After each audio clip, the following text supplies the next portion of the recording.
This question is how do you grieve the loss of someone but text a text? Like, so then link to the video will be the participants below. Go and check them out. So let's into this question in 3, 2, 1. Greetings, people of Earth. Welcome back. My name is Jax, and I wanted to discuss a topic that hopefully won't come up too much in your life, but inevitably Yeah, it will at least a few times. And true. that is Yeah, grieving someone who has passed away.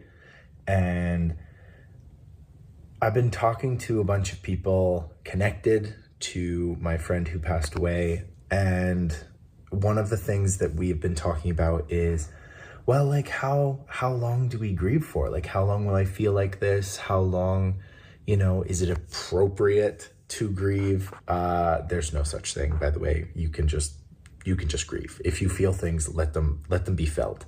But yeah, I basically feel as though it is extremely different for everybody involved. Your grieving process, this is said a lot of the time, especially in those like murder mystery shows, but everybody grieves differently. The last month and a half, I have been incredibly busy. Like, I find it really hard to say no to different activities. And when somebody says, "Hey, do you want to go to a music festival? Hey, do you want to go camping? Hey, do you want to do this? Hey, could you jump in and help us do this thing?" I've basically just said yes to everything. And a friend of mine who is also going through this whole process has commented like, "Jax, like, I can't believe you're able to do that stuff. Like, I've just been hiding in my basement. Like, I can't go out. I just burst into tears." And so we really do grieve in completely different and complex and multifaceted ways. yeah, So we do. Yeah, the idea that you have to wear black for 2 months, like a Victorian widow, that's not real. That's not accurate. If you feel the need to do that, and if it feels right to you, go for it by all yeah, go means. for it. Yeah, And obviously, when someone passes away, they have an intricate set of relationships. They might have parents or children or aunts and uncles and cousins and best friends and twins and siblings and all of this kind of stuff. And based on your connection, you're going to have a very different process. Some of my friends weren't super close with the one who passed away, and their lives are going on as normal. And I'm not holding that against them. I'm not saying like, "Well, you did know her, like you should be mourning her in a different way." Like, I understand. It's very different for everybody, and it's different based on how close you are with the person, the circumstances around how they passed away. There's a lot of nuance and a lot of different intrigue that goes into a situation like this.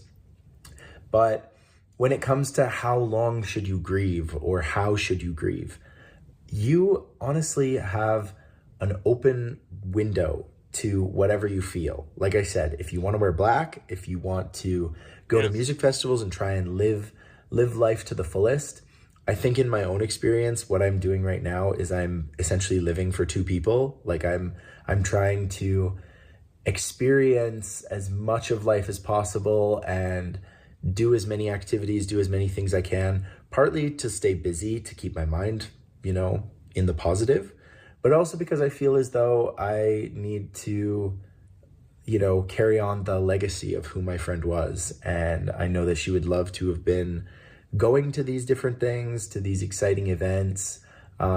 She would have been really excited about the new Taylor Swift album, and that's been really hard for me and some friends to yeah, the wrap sheep. our heads around, that this will be the first album that we hear that she didn't get to hear while she was here. Yeah, So that is the struggle, and I know it's super cheesy, but some days will feel much better than others. Some days are gonna feel super happy, and you're just gonna feel great, and then maybe you're reminded of the loss, and everything goes gray.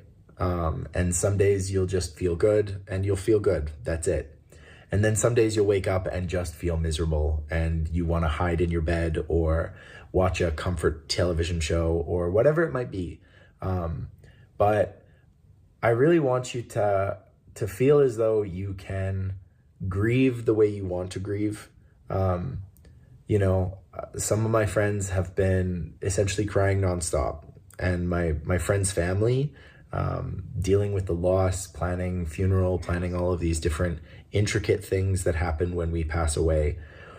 They are going through it, and I totally understand it, but each member of the family is going through it in their own way, and that is natural, and you have to respect that and try and be there in any capacity that you can be there. So if you encounter someone in your life who is going through grief, don't add to the grief. Don't question why they're doing what they're doing, or say that they really should be doing this, or you really should buy a widow's cowl or whatever. Like, they are going through the process the best they can with their abilities, and to sort of get on someone's guff about how they're doing it or how they're going about it is really not helpful. It just adds to the difficulty, and it probably adds to the grief, because then they'll start feeling guilty about not grieving the proper way. I've never felt guilty about the way that I've acted when I've lost somebody that I've loved. I have always tried to follow what I think is right and what I want to do, and not just blindly follow a code or a set of traditions that you have to follow. You're not tied to that kind of stuff. Maybe your family or your religion requires a certain amount of ceremony or tradition. And if you feel like you can respect that, and that brings comfort or makes your family happy or whatever, and you want to do that, that's your prerogative. But at the end of the day, it is your prerogative. You do not have to grieve or mourn in a specific way.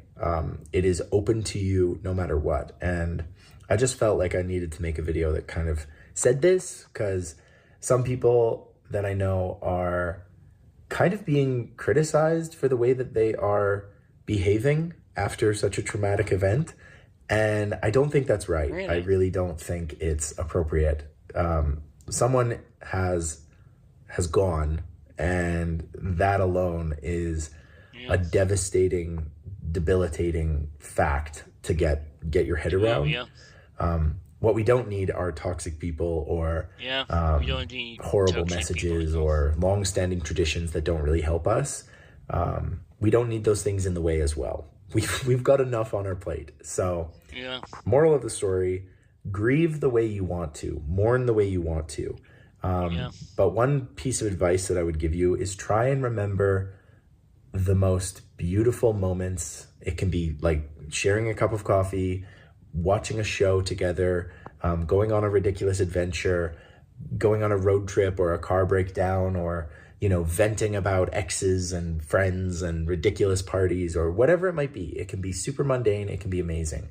But try, while you're grieving, to focus on the good stuff. You can get bitter, you can get angry with the universe, angry with God, angry with the circumstances of how they passed away. But at the end of the day, those things really aren't going to change anything. They really aren't going to affect your life going forward. And so I really encourage you to try and focus on the positives. Try and remember the person or the loss that you've dealt with in the beautiful light that it was in the situation, not the impact of it going forward. And if you need to focus on an impact going forward, remember that you do carry these people with you in your heart forever. And I know it sounds super cheesy, it sounds like a Disney movie, but it's really true. The people we love in life have this incredible legacy that they leave us, whether it is a grandparent, whether it is a best friend, whether it is a parent or a sibling or a child, God forbid. But these people touch our lives, they make them better. And I think we can all agree that if they're worth grieving the loss of, they're also worth loving the legacy they left you. And like the saying goes, and I know, again, I'm being super cheesy, I'm sorry about it, but it is better to have loved and lost than never to have loved at all. True, Let me know what you think. Let me know about your grieving process or the stories that you've experienced.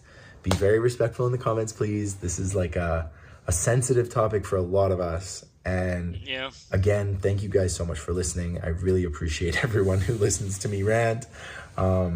thank you so much. I love listening to your advice and reading your comments and seeing the discussion that takes place. So, as always, I hope you're having a beautiful day, week, month, year, century, millennium, whatever you're having. I hope it's amazing. And as always, I'll talk to you guys tomorrow. Hmm. Wow. That was all do you grieve the loss of someone by text or text. The link to the video will be in the description below. Go and check them out and drop a like if you like and comment down below if you want to see more reaction like this one. And subscribe if you're new and click the bell so you can be notified when I upload in my bye. So we all agree the loss in jumping with,